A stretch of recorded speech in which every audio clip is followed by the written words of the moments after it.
Oh, that was a tough game to watch, wasn't it? I mean, it's weird when you know a game is over after 33 minutes. You've got to watch the rest. It wasn't like there was nothing to get involved in, and it was nice to see West Ham score a couple of goals, but nobody truly believed that West Ham were going to come into it at that point. They switched off a little bit, Arsenal. Then they got the buffer zone back, and in the second half they just cruised through it. I've read a couple of comments that whatever, West Ham had the better of the second half. I cannot get in line with that. I cannot agree with that at all. They had switched off. They were in third gear. They were in cruise control. If they'd have wanted to score more, they could have done.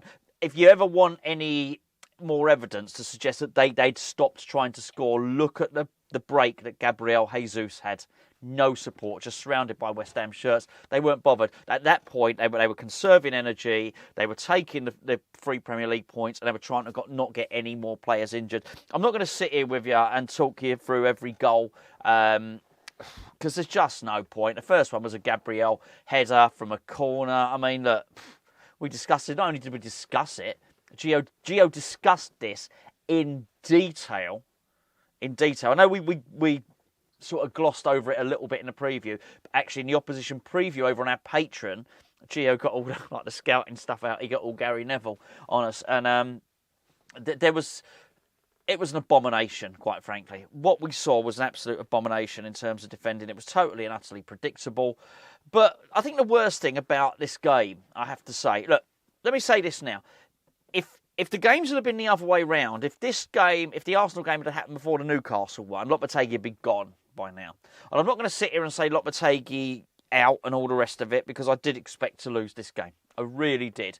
But what I said was, even if we lose this game, let's hope that there are a couple of little glimmers and something that we can take from the game. I guess there is. I guess Wan-Bissaka's performance, we can take that. But there's not a lot. We were humiliated.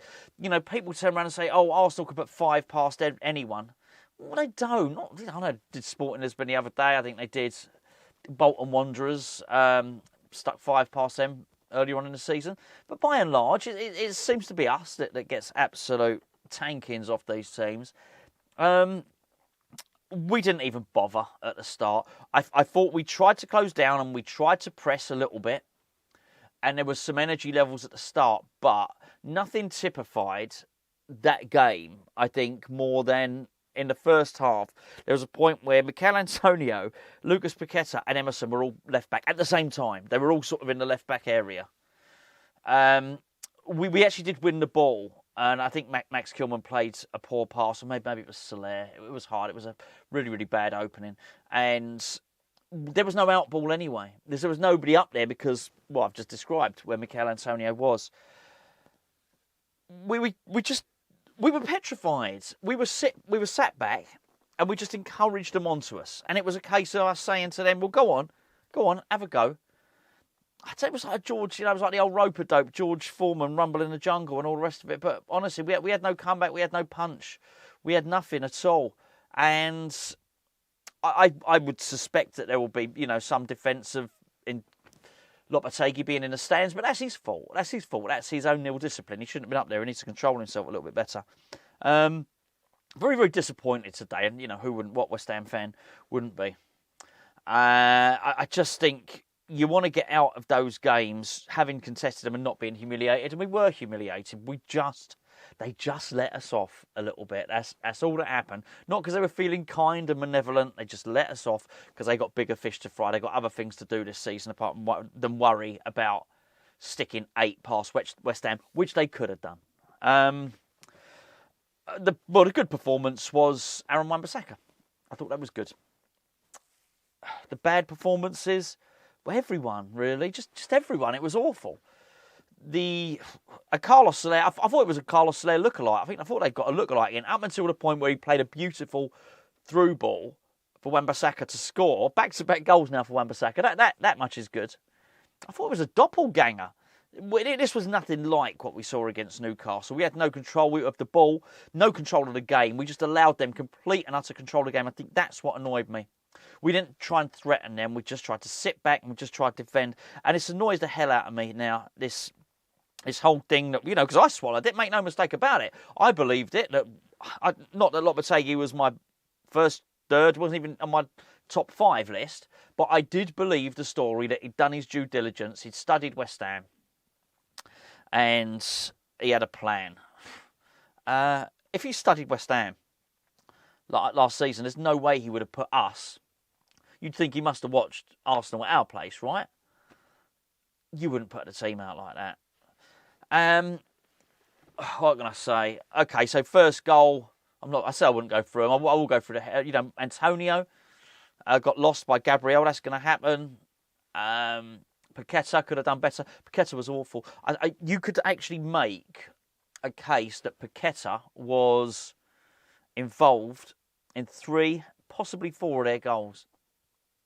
I mean, it was bad. He was really, as good as he was against Newcastle, was as bad as he was against this. And I really hope you don't see, because funny enough, my son's my son. Love him dearly, but he's 15 years of age. And in the second half, there was a couple of times Paqueta got on the ball. We said, he looks a bit better now. I know it's not for me to start arguing with him. I honestly couldn't be bothered. But I just hope nobody really makes those points, because the game was done by then. He was being allowed to play.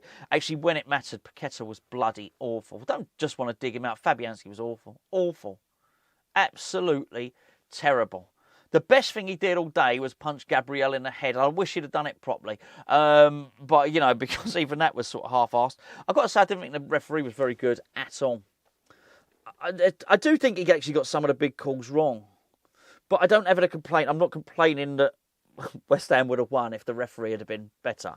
I'm not saying that. I'll tell you what more disturbed me about the referee, though, as much as anything, was the small things he gave Arsenal's way.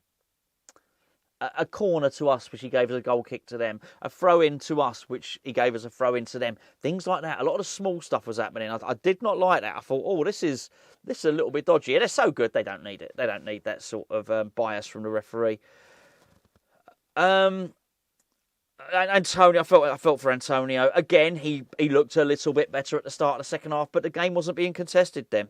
At the start of the game, he got bullied 3 times in a row. Bullied, out-muscled by Declan Rice. It must have hurt that. Must have hurt his pride. Quite sure about that. Bowen wasn't really involved at all. Again, little flurry in the second half. You could say that for anyone. Things looked a little bit better in the second half, and we had switched formation slightly. But that's not what happened. That's not why. I'm not having it. And that's why I don't want to talk about anything other than it was Arsenal taking their foot off the gas really on that. Suchik, we were so slow. Crikey, we were so slow. Some games you're going to need an athlete in midfield, and we just don't have one. And that was one of the games. We needed somebody in there to do a little bit of that. We just had no pace. We had no real counter-attack because Antonio was back doing what he was doing, helping out, being the great team player that he is. But my word, it was awful. Up to the point where Emerson scored that wonderful free kick, I thought he was having the worst game he's had this season. And that's saying something because he was crap at the start of the season. We did have a little flurry. We did pull it back, and for that, I guess I'm pleased that it wasn't totally horrendous. Well, I guess it was. It is. I was going to say that it's not humiliating. It is. It actually is humiliating. I guess you can only gauge it's an individual thing, isn't it? Humiliation. I can't tell you whether you were humiliated and so or embarrassed. It's just but what to constantly get done by Arsenal like that, back to back, is pretty horrendous. Really. I want him to sort that out. This stuff needs to be sorted out. What you can't do is spend £75 million on a central defensive partnership, and for that to happen. By the way, I don't think they were the worst culprits. I don't know. I mean, Kilman did have that. I don't know how much I blame him. I think it was the Trossard ball that went over the top to Kai Havertz, quite possibly, and he was sort of ended up kicking the air. Do I overly blame him for that? I don't know. In many respects, there were worse culprits than our 2 centre-backs today. Although I didn't think Kilman was particularly good, it has to be said. He gave the ball away quite sloppily earlier on. Anyway, look, load of old rubbish. I'll be back tomorrow with something a little bit more coherent. You don't need to be listening to this, quite frankly. I've got a pizza with my name on it. Well, it's not got my name on it at all. It's got Pizza Express on it, actually. That's no sloppy Giuseppe, by the way. Didn't have any sloppy Giuseppe, so I've had to have a ham and mushroom. I think they call it Lorraine, not Lauren, Lorraine. And I've got Day of the Jackal to watch. So that's you should stop watching this. You should go and watch that. If you're a glutton for punishment, you want a bit more fan cams. Send in your fan cams. The link is in the description below. Do your fan cams. I've only got my phone on me. Yeah, don't. This isn't a phone, but if it was, don't do it like that. Do it like that. Do it in landscape, like that. So it's the shape of a television, please. We just can't do it if you send them in. Don't send it in TikTok style. We don't want any of that. Links in the description below. Send in your fan cams. It's got to be disappointing. I'm actually quite pleased that the next game is on Tuesday. And yeah, there you go. Anyway, enjoy the rest of your evening, and I'll catch up with you tomorrow.